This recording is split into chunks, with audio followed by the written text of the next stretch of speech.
Immigrer dans un nouveau pays, c'est excitant, mais c'est aussi très intimidant.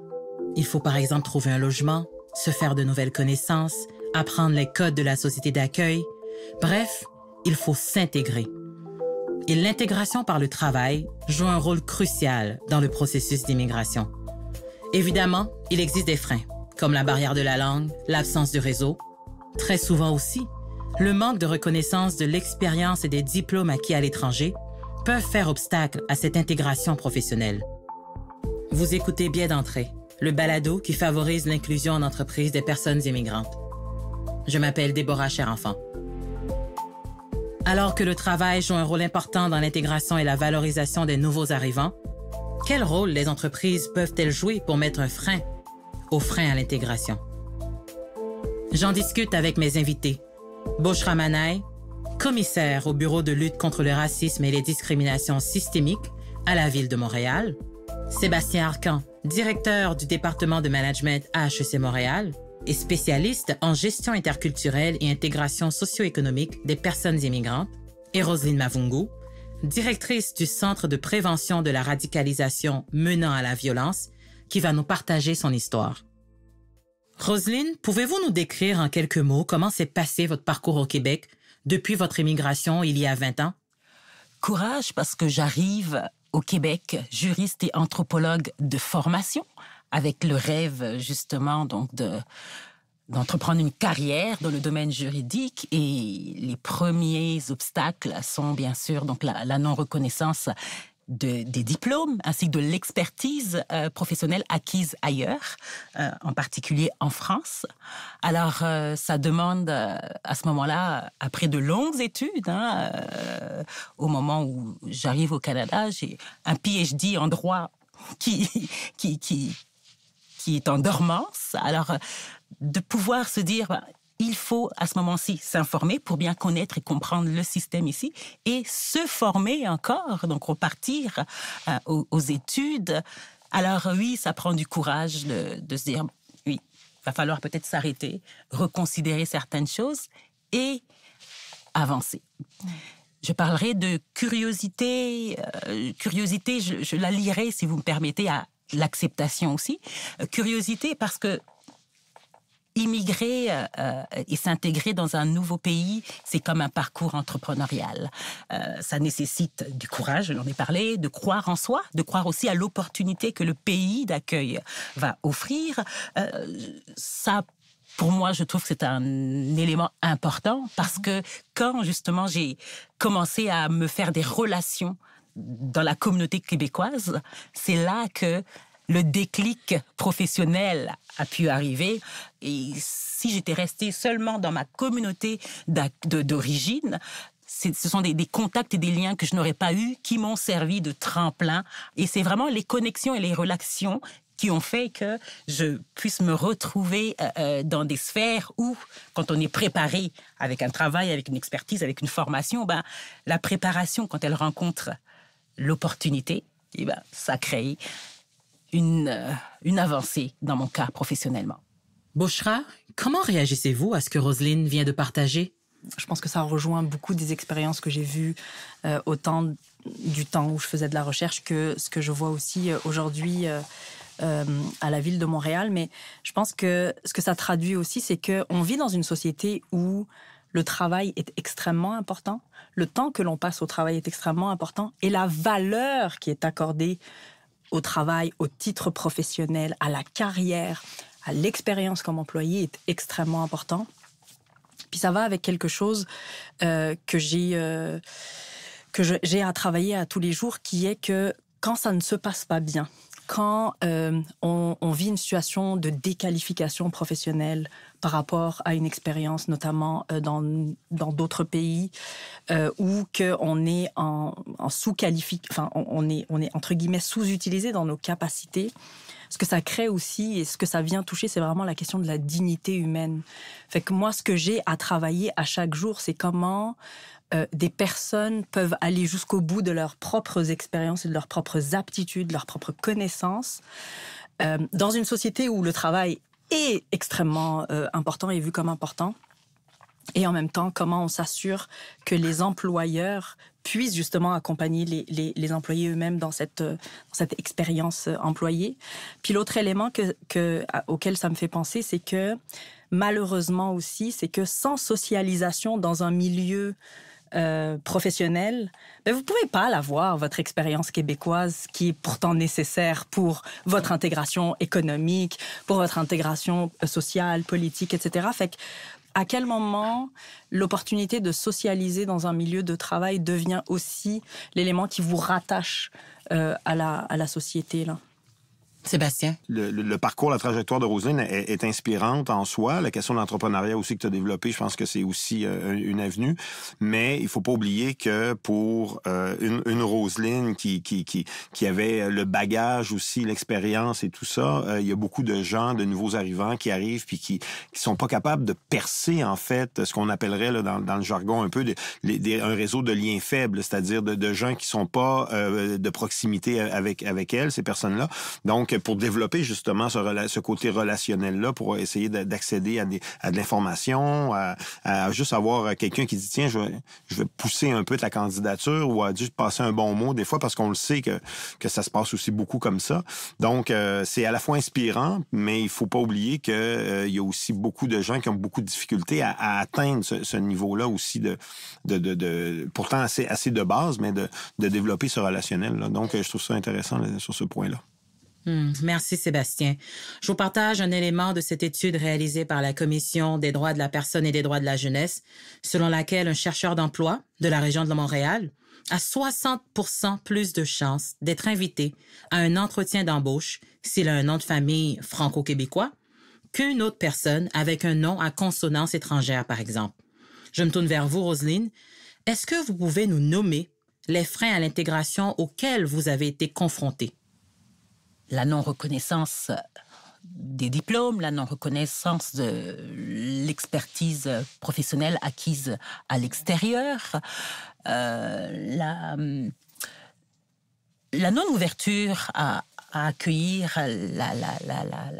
le nouvel arrivant, ou en tout cas la personne racisée que je suis, du racisme ouvert.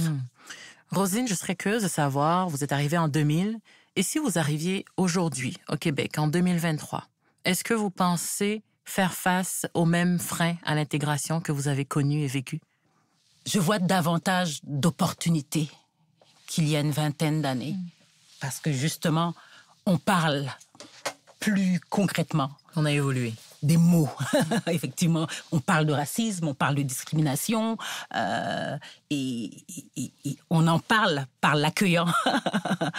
Alors qu'en 2020, c'était peut-être les accueillis qui en parlaient, mais ne se sentaient pas dans la légitimité d'aborder cela de façon publique ou à tous les niveaux. Alors là, je vois une ouverture, de meilleures conditions sur ce point-là. Et puis parce que on est davantage dans une volonté, une dynamique de faire participer ceux qui méritent l'inclusion. Sébastien, comment vous voyez l'évolution des freins à l'intégration qui ont été mentionnés par Roselyne? Tout d'abord, je pense que le langage a changé. Donc, déjà, mettre des mots sur des situations. Je reviens sur la question de la reconnaissance des acquis des compétences. On ne parlait pas de ça dans ces termes-là il y a 20 ans, mais c'était la même, la résultante était la même, c'est-à-dire qu'on ne reconnaissait pas le diplôme, etc. Donc, déjà, de mettre des mots sur des situations, ça peut aider, d'une certaine manière, à faire évoluer positivement les choses.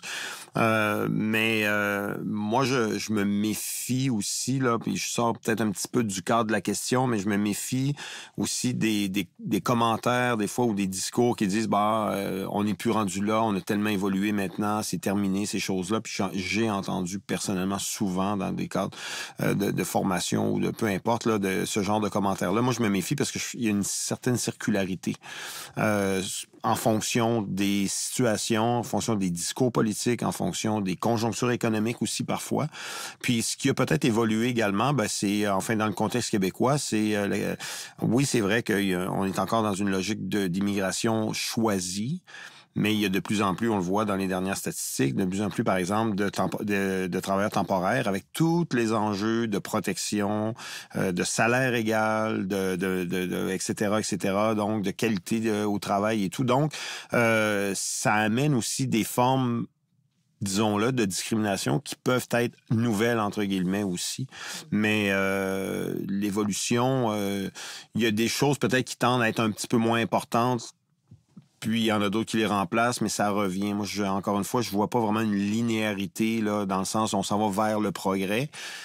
Je peux pas dire qu'il n'y a pas de progrès, ce serait un peu injuste de dire ça, mais encore une fois, je veux juste dire qu'il faut se méfier de dire, là, maintenant, on a dépassé ça, ce stade. On pourrait appliquer cette réflexion-là, même à la situation des femmes, par exemple, sur le marché du travail. Oui, il y a eu des progrès, mais on n'est pas à l'abri non plus d'un recul à un certain moment pour toutes sortes de raisons, encore une fois, politiques, économiques et autres. Donc, il faut, oui, progrès, mais pas dans le sens où c'est figé dans le temps puis on s'en va toujours vers une amélioration des choses. Il faut, je pense, rester alerte. Et là-dessus, je terminerai vraiment rapidement sur... je pense quand même que dans le contexte québécois, il y a une chose qui est assez notoire, notamment montréalais, mais pas uniquement. Il y a un écosystème, je l'appelle comme ça, l'écosystème d'accueil et d'intégration des personnes immigrantes qui va bien au-delà des entreprises elles-mêmes qui comptent, par exemple, ça peut être des municipalités, ça peut être évidemment des organismes communautaires, etc. Il y a énormément d'acteurs qui travaillent, qui œuvrent à ces questions-là. Donc, dans ce sens-là, il y a une certaine évolution, mais il y a encore des défis, assurément. Comment est-ce qu'on s'assure, Bouchra, que les employeurs respectent leurs engagements? On parlait de devoirs, d'une administration publique, mais il y a aussi des entreprises privées qui ont une responsabilité face à l'embauche de personnes immigrantes. Comment on s'assure qu'ils respectent leurs engagements? Je pense qu'on est dans une société tellement diversifiée par l'apport de l'immigration contemporaine là, à laquelle on assiste là au jour d'aujourd'hui. Puis qui s'est déjà, qui continue de se diversifier depuis un siècle, en réalité, depuis plus d'un siècle, à Montréal. Mais la question, c'est d'amener les personnes que j'ai face à moi, qu'elles soient racisées ou non racisées, à considérer que l'apport des immigrants, la diversité des populations, incluant les personnes autochtones et les personnes noires de plusieurs générations, ce n'est pas un point d'actualité. C'est une factualité, c'est un élément démographique et la seule façon pour nous tous et toutes d'y arriver dans un contexte de vivre ensemble correct, là, c'est qu'on se saisisse tous de notre responsabilité d'en faire quelque chose. Sébastien, comment un employeur peut-il se préparer, ou du moins préparer les personnes immigrantes à faire face aux freins qu'on vient d'énumérer?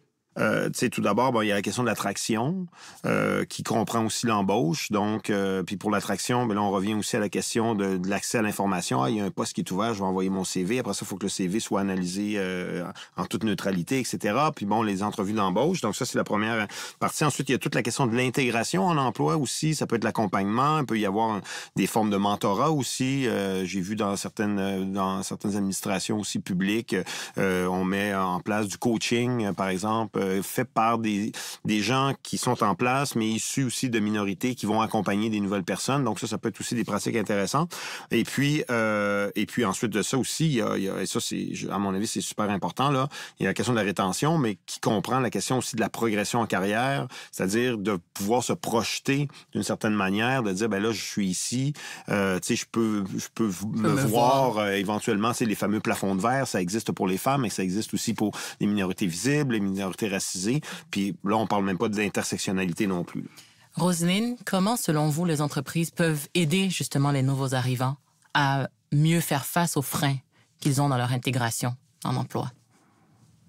Premièrement, quand on comprend et qu'on saisit qu'une diversité de personnes au sein de sa structure, de son organisation, c'est une diversité d'expertise, c'est une richesse collective qui peut générer une innovation, c'est un élément important pour avancer.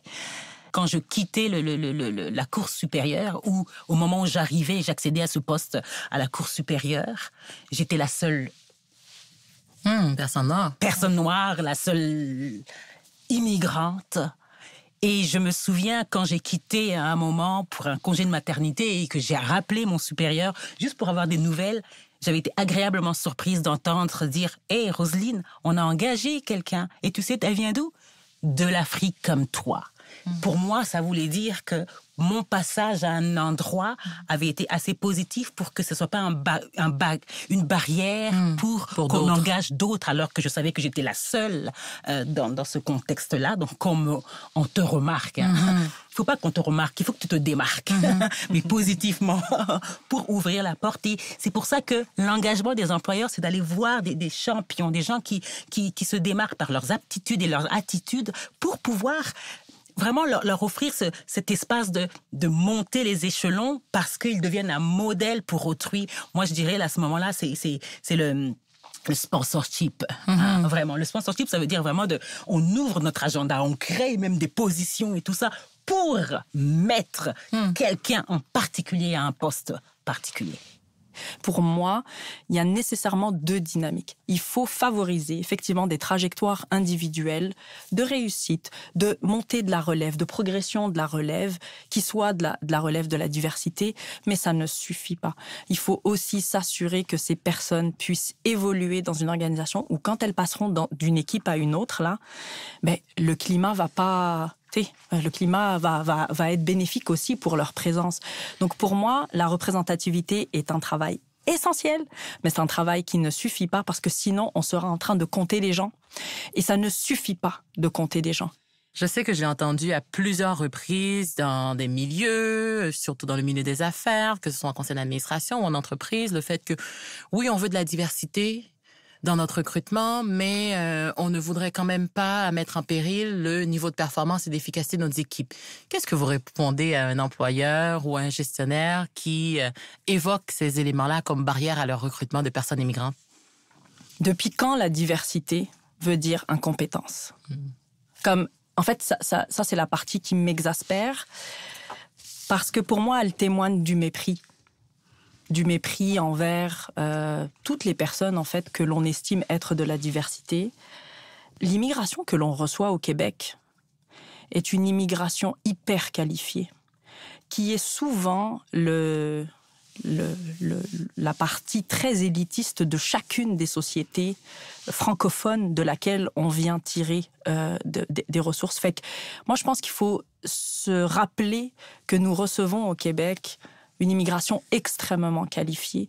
Fait quand on parle de diversité puis d'incompétence, là, moi, je ramène généralement les personnes à leur propre paradigme encore sur le mépris social qu'ils ont vis-à-vis de ça.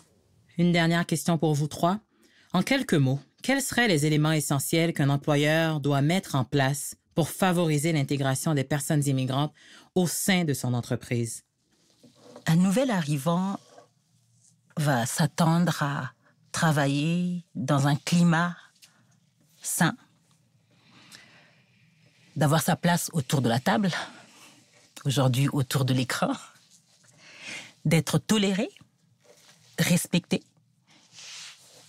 qu'il ou elle soit visible, que sa valeur soit visible et que la culture organisationnelle de l'entreprise dans laquelle il ou elle se trouve est ouverte à l'inclusion.